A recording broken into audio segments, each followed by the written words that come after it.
ఆంధ్రప్రదేశ్లో ఎమర్జెన్సీ పరిస్థితులు వస్తున్నాయా? రోజు రోజుకు ప్రభుత్వం చర్యలు సౌకర్యాల విషయంలో చేయి జారేస్తుందా? తాజాగా శ్రీశైల బ్రహ్మోత్సవాల సందర్భంగా భక్తుల ఇబ్బందులు మరియు ప్రభుత్వ వైఫల్యం గురించి సాక్షాత్తు వెలుగులోకి వస్తున్న వీడియోలు చూస్తుంటే నిజంగా ఆశ్చర్యం కలుగుతుంది. గత 20 నెలల కాలంలో ఆలయాల వద్ద వరుస తొక్కిసలాటలు మరియు గోడలు కూలే పరిస్థితి, గొడవలు జరుగుతున్నాయి.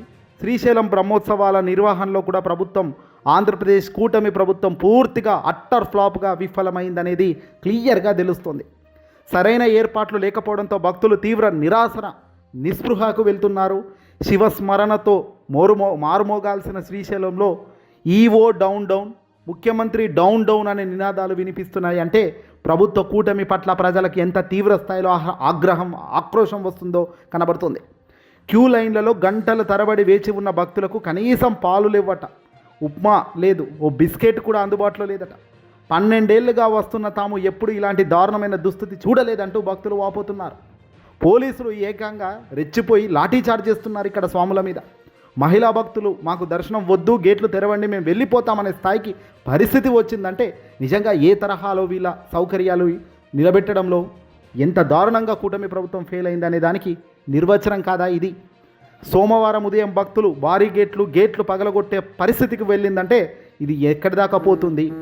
పోలీసులు భక్తులపై లాఠీచార్జ్ చేసే పరిస్థితి, మహిళలు భక్తులు మాకు దర్శనమే వద్దయ్యా, గేట్లు తెరవండి, వెళ్ళిపోతామనే స్థాయికి పరిస్థితి వచ్చిందంటే ఎంత దారుణంగా ఉంటే వస్తుంది? ఏకంగా సోమవారం ఉదయం అయితే భక్తులు భారీ గేట్లు పగలగొట్టుకునే పరిస్థితికి వచ్చిందట. బ్రహ్మోత్సవాలకు పర్యవేక్షించేందుకు నియమించిన రీజనల్ జాయింట్ కమిషనర్ కార్యాలయం ముగిసిపోయిందని ఆయన వెళ్ళిపోయారు. భక్తుల ఇబ్బందులను పట్టించుకునే వారే లేరట అక్కడ. గత జగన్మోహన్ రెడ్డి గారి ప్రభుత్వ హయాంలో ఇలాంటి ఆలయ భద్రత వైఫల్యాలు జరగలేదని, ప్రస్తుత ప్రభుత్వం రాజకీయాలపైన దృష్టి పెట్టి పాలనను గాలికి వదిలేసిందనేది మాత్రం స్పష్టంగా చెబుతున్నారు ప్రజలు అక్కడ. వాస్తవంగా ఎక్కడ తప్పు జరిగిందంటే ముందుగా అంచనా లోపం, పూర్ ప్లానింగ్ అని చెప్పొచ్చు. ఫిబ్రవరి 8వ తారీఖు నుంచి ఫిబ్రవరి 18 వరకు బ్రహ్మోత్సవాలు ఉన్నాయి. అందులో శివరాత్రి దగ్గర పడుతుండటంతో లక్షలాది మంది భక్తులు వస్తారని తెలిసినప్పటికీ యంత్రాంగం మాత్రం అందుకు తగ్గట్టుగా సిద్ధం కాలేదు. ప్రస్తుత ప్రభుత్వం తిరుమల లడ్డు వంటి గత ప్రభుత్వ తప్పులను ఎండగట్టడంపై పెట్టిన శ్రద్ధలో 10వ వంతు కూడా ప్రస్తుతం జరుగుతున్న ఉత్సవాల పర్యవేక్షణలపై పెట్టలేదన్న విమర్శ కనబడుతుంది. పోలీసులకు దేవస్థాన అధికారులకు మధ్య సరైన సమన్వయం లేకపోవడమే లాఠీచార్జ్ వరకు వెళ్ళడానికి కారణమైంది. భక్తులకు స్వామిల మీద పోలీసులు లాఠీచార్జ్ చేయాల్సిన పరిస్థితి ఏముంటుంది నాకు అర్థం కాదు. అంబటి రాంబాబు గారి ఇంటి మీద దాడి జరుగుతున్నందుకు పోలీసులు లాఠీచార్జ్ చేయలేదు. మరి జోగి రమేష్ ఇంటి మీద ఏకంగా పెట్రోల్ బాంబులు విసురుతున్న పోలీసులు పక్కకుండి వద్దు వద్దు అని నార్మల్గా అన్నారు తప్ప ఒక్కడి చేతిలో లాఠీ లేదు, ఒక్కడి చేతిలో లాఠీచార్జ్ చేసే పరిస్థితి లేదు. ఎందుకు? దాడులు జరుగుతున్నప్పుడు, మనిషి ప్రాణం పోతున్నప్పుడు లాఠీచార్జ్ చేయని పోలీసు దేవస్థానంలో భక్తుల మీద లాఠీచార్జ్ చేసే దానికి ధైర్యం వచ్చినదా? 12-15 గంటల నుంచి క్యూ లైన్లో ఉన్న వాళ్లకు ఓపిక ఉంటుందా? కనీసం వాళ్ళకు టిఫిన్, టీలు కూడా అందించే పరిస్థితి లేనప్పుడు దర్శనానికి సంబంధించి మాకు చేత కాదు, మీకు ప్రైవేట్ వాళ్ళకు ఎవరికైనా అప్పచెప్పండి అని వేరే వాళ్ళకి అప్పచెప్పేది ఉండే సంస్థనే. ఇలా చేయడం ధర్మం కాదు కదా. చంద్రబాబు మాట్లాడితే టెక్నాలజీ అంటాడు, రియల్ టైం గవర్నెన్స్ అంటూ చాలా గొప్పగా అందంగా మాటలు చెప్తుంటాడు ఆ పెద్ద మనిషి. కానీ పైపెచ్చు మాటలే మాత్రమే, కింది స్థాయిలో గ్రౌండ్ లెవెల్లో మొత్తం శూన్యం తప్ప మరొకటి ఉండదు. క్షేత్రస్థాయిలో పర్యవేక్షణ ఉండదు, కానీ మాటలు మాత్రం కోటలు దాటుతుంటాయి చంద్రబాబు నాయుడు గారివి. పై స్థాయిలో సమీక్షలు జరుగుతున్నాయి, క్షేత్రస్థాయిలో సిబ్బంది, గ్రౌండ్ స్టాఫ్ బాధ్యతారహితంగా వ్యవహరిస్తున్నారంటారు. అధికారులు కేవలం వీఐపీ దర్శనాలకే ప్రాధాన్యత ఇస్తారు తప్ప సాధారణ భక్తులు ఇబ్బందులను గాలికి వదిలేస్తున్న తీరు చూస్తుంటే బాధాకరం.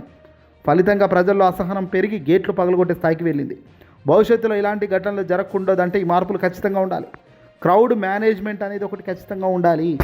తిరుమల తరహాలో శ్రీశైలంలో కూడా పక్కాగా టైం స్లాట్ దర్శనం అమలు చేయాలి. ఎంతమంది భక్తులు వస్తున్నారో ముందే తెలిసే ఏర్పాట్లు సులభమవుతాయి. క్యూ లైన్లో భక్తులు మంచినీళ్ళు, ఆహారం, పాలు నిరంతరాయంగా అందేలా చూడాలి. భక్తులు ఆకలితో, దాహంతో ఉన్నప్పుడు అసహనం పెరగడం సహజం. భక్తులపై లాఠీచార్జ్ చేయడం పరిష్కారం కాదు. రద్దీని నియంత్రించేందుకు పోలీసులకు ప్రత్యేక శిక్షణ ఇవ్వాలి తప్ప ఇలా రెచ్చిపోమన్న ఆదేశాలు ఇవ్వడం ధర్మం కాదు. డ్రోన్లు, ఆర్టిఫిషియల్ ఇంటెలిజెన్స్ లాంటి కెమెరాల ద్వారా ఎక్కడ రద్దీ పెరుగుతుందో ముందే గుర్తించి అప్రమత్తంగా పోలీసుల వ్యవస్థను తయారు చేయాలి. ఉత్సవాల సమయంలో కలెక్టర్లు లేదా ఉన్నతాధికారులు అక్కడే ఉండి పర్యవేక్షించాలి.